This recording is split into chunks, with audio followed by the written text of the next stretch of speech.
Welcome back, learners. Let's continue. Now we are looking at the metric system of time, the basic units of time. Time is measured in hours, in minutes, in seconds, or in days. So when we are moving from one unit to another, when we are moving from days to hours, we've got 24 hours in a day. So it means from days to hours, then we have to multiply by 24. If you are moving from hours to minutes, because we've got 60 minutes in an hour, then it means we have to multiply by 60. When we are moving from minutes to seconds, because we've got 60 seconds in a minute, then it means we have to multiply by 60. So same as concept like we did with mass, weight, like we did with volume, and like we did with length and distance. We have to multiply by the conversion factor if we are moving from a bigger unit to a smaller unit. Like days are actually, if we put it as a larger thingy, we would say a day is larger than the number of hours that we have. So that is why we are multiplying by the conversion factor, excuse me. Then when we are moving now from a small unit to a bigger unit, when we're moving from seconds to minutes, because seconds are smaller than minutes, then we have to divide by the conversion factor, which is 60. Moving from minutes to hours, you divide by 60. Moving from hours to days, we divide by 24 hours. Then converting from a bigger unit to a smaller unit, you multiply by the conversion factor. An example is convert 2 days to hours. How many hours do we have in a day? We've got 24 hours. So it means now we have to find how many 24 hours do we have. So it means we've got 24 hours. So you say 2 multiplied by 24 because from days to hours, you multiply by 24. When we are moving from a smaller or converting from a smaller unit to a bigger unit, then you multiply by the conversion factor. So the mnemonic for this one, it's just days, hours, minutes, and seconds. So it's DHMS. Then when we convert 30 minutes to hours, 30 minutes to hours, from a small unit to a big unit, then we multiply. How many minutes do we have in an hour? 60. Sorry, we don't multiply, we divide because it's a small unit to a big one. So we divide by 60, which gives us 0.5 hours. Then when we are converting now, how many days are there in 168 hours? We know that one day has 24 hours. So how many days are there? 168. So it means we're going to say 168 divided by 24. So we say 168 divided by 24, it gives you 7 days. So it means we've got 7 days in 168 hours. Then convert the following 70 and a half minutes to hours. So it's 70 and a half. So you can convert the half and make it a decimal number. So what is half? Half is basically 0.5. So when you say 1 divided by 2, it gives you 0.5. So you can say 70 plus 0.5, which gives you 70.5 minutes. So we want to convert the 70.5 minutes to hours. We say it's DHMS. So we are moving from minutes to hours. So it means we divide by 60. So we divide this by 60. What do we get? You say 70, punch it on your calculator, divided by 60. It gives us 1.175 hours. Okay, sorry, let me write that nicely. So it's 1.175 hours. Remember, this is 1.175 hours. It is not 1 hour and 1.75 minutes. It is just 1.175 hours. Then let's convert 18,000 seconds to hours. Seconds to hours. Seconds to hours. Now, whenever we are moving from seconds to hours, you can actually move from seconds to hours, but let's do it step by step. Move from seconds to minutes, then move from minutes to hours. So when we move from seconds to minutes, what do? We'll divide by 60 because a minute has 60 seconds. So we'll say 1,800 divided by 60, 18,000, sorry, divided by 60. 18,000 divided by 60, it gives us 300 minutes. Then 300 minutes divided by 60 because now we are moving from hours to from minutes to hours. So we divide that by 60 as well, which will give us divided by 60, it gives us 5 hours. So it means there are 5 hours in 18,000 seconds.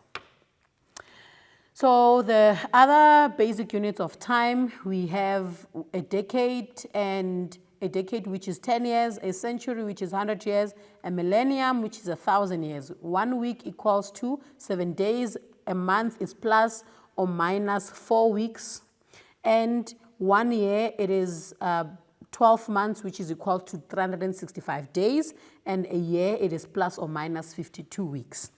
Then let's convert 3 decades to years. How many years do we have in a decade? We've got 10. So it means we are going to say 3 multiplied by 10, which gives us 30 years. So when a person is 30 years old, they can say, I have 3 decades, or I am 3 decades old.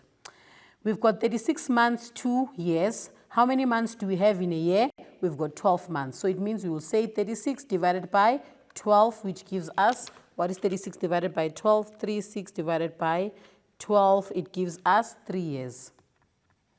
So you can say a child is 36 months old if you don't want to say that the child is 3 years old. How many weeks do we have in days? We've got, how many weeks do we have, or 4 weeks to days. How many days do we have in a week? We've got 7 days. So if we want to know how many days do we have in a week, we've got 4 weeks. Then you multiply by the number of days in a week, which is 7. So you say 4 times 7, it gives us 28 days. So we've got 28 days in 4 weeks. All right, now let's look at the next concept. We have covered conversion and we also covered metric system. Now we are looking at measuring time. Time is defined as the measure of the passage of time that is measured in seconds, minutes, hours, days, and weeks. So with time, we've got different time displays. How do we display our time? We've got an analog time where time is displayed on a clock watch or on a clock or a watch. So this is an example of an analog whereby the long arm will indicate the minutes, the short arm will indicate the hours, and the shortest arm will be 4 seconds, because sometimes you get an analog with 3 arms. Then we've got digital time. Digital time, this is time displayed only in numbers, whereby the first number before the colon is your hours, and the time after the colons will be your minutes. We've got 2 types of time formats. We've got a 12-hour format, whereby this is a format of time where 24 hours of a day is broken down into 12 hours before noon and 12 hours after noon, whereby we've got our AMs and our PMs. And AM stands for ante-meridian and PM stands for post-meridian. Then we've got 24-hour format. A 24-hour format of time, this is where the hours of the day, they start from 0 to 12 hours before noon, and then they continue from 12 to 24 hours after noon. So we've got 0 to 24 hours instead of 0 to 12 and another 0 to 12. Okay, let's answer this question. Write down the time displayed on this clock in a 12-hour and a 24-hour format.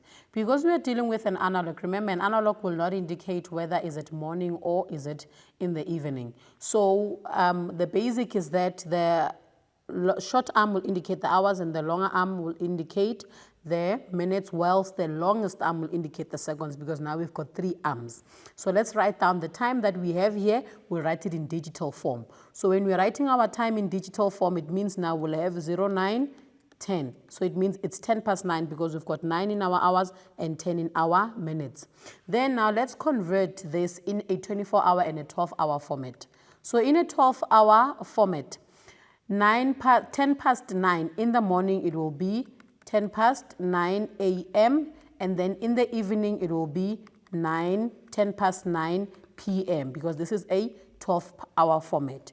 Then we go to a 24-hour format. When we go to a 24-hour format now, we'll say it is going to be 10 past 9 in the morning, because you don't have to indicate in the morning because the morning and the evenings are different. So when we go to our evenings, we'll have 21:10, which is 10 past 9 in the evening.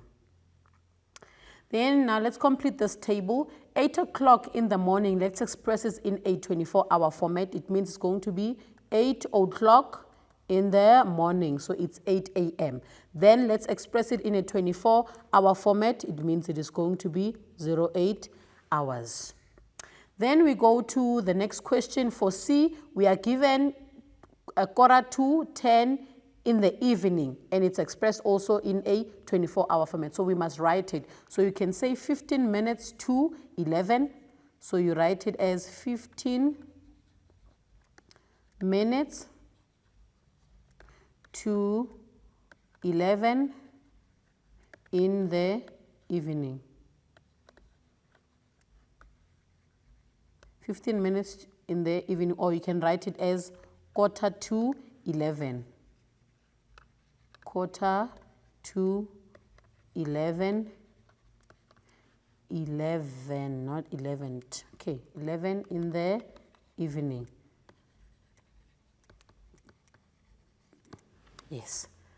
Then we move on to the next one. Time elapsed is the difference between the first time and the second time recordings. So remember now, how do we express our time? When we express time, we will say it is 8 minutes past 11 in the evening or in the afternoon. And then whenever we are now writing the duration, which is the time taken, we'll write 2 hours, 30 minutes. So when you are starting, let's say you're writing an examination, the starting time of an examination will be 9 o'clock. So you will write it as 9 o'clock in the morning. But how long does the examination take? Maybe it takes 1 hour, 30 minutes. So that is how you will express the time. The time is expressed like this, and the duration is expressed like that. It takes Busi 1 hour, 30 minutes. This is the duration to get home from school. Determine the time taken. Determine the time Busi will arrive at home if she left at 1:30. So we'll say Busi left school at 2:30, at 2:30, and then it took her how long? It took her 1 hour and 30 minutes. So now we want to calculate at what time did she arrive home. So we have to add. Now 0 plus 0 will give us 0. 3 plus 3 will give us 60. Now it's 60 what? Minutes. So 60 minutes is the same as an hour, right? So we'll take our hour and then we carry it over to the other side. We just put the 0 there. Then what is 1 plus 14 gives us 15. 15 plus 1, it gives us 16. So it means she will arrive at 16 hours at home. It means she will arrive at 4 o'clock. A calendar now is a chart or a series of pages showing periods of time in days, weeks, and months of a year. So there we have a calendar for July 2023 with the days indicated and the dates. Now, question 1 says, how many weeks does the month of July have? How many weeks? The first week, it starts there on the 1st. So we've got how many weeks? The 1st of July. Is it a week or is it just a day? It's a day, so it doesn't make the entire week actually. So the full weeks, it's going to be this week, which is 1, and then it's 2, then it's 3, then it's 4. So it actually has 4 weeks. But unfortunately, because it has started a week before and it ends the week next, so it's actually about 5 weeks. So we'll say it has 5 weeks, even though the 5th week is not a full week. It has about 3 days. Then question 2 says, how many days are between the 10th and the 15th? Where is our 10th? Here is our 10. Where is our 15? Here is the 15. It says between, so it means we don't count the 10th, we don't count the 15th. So it's going to be 1, 2, 3, 4. Then we've got 4 days. Okay, now we've come to the end of our lesson. Thank you for tuning in with conversion, and I hope that you've enjoyed working with conversion and now you understand it better. I'll see you again next time.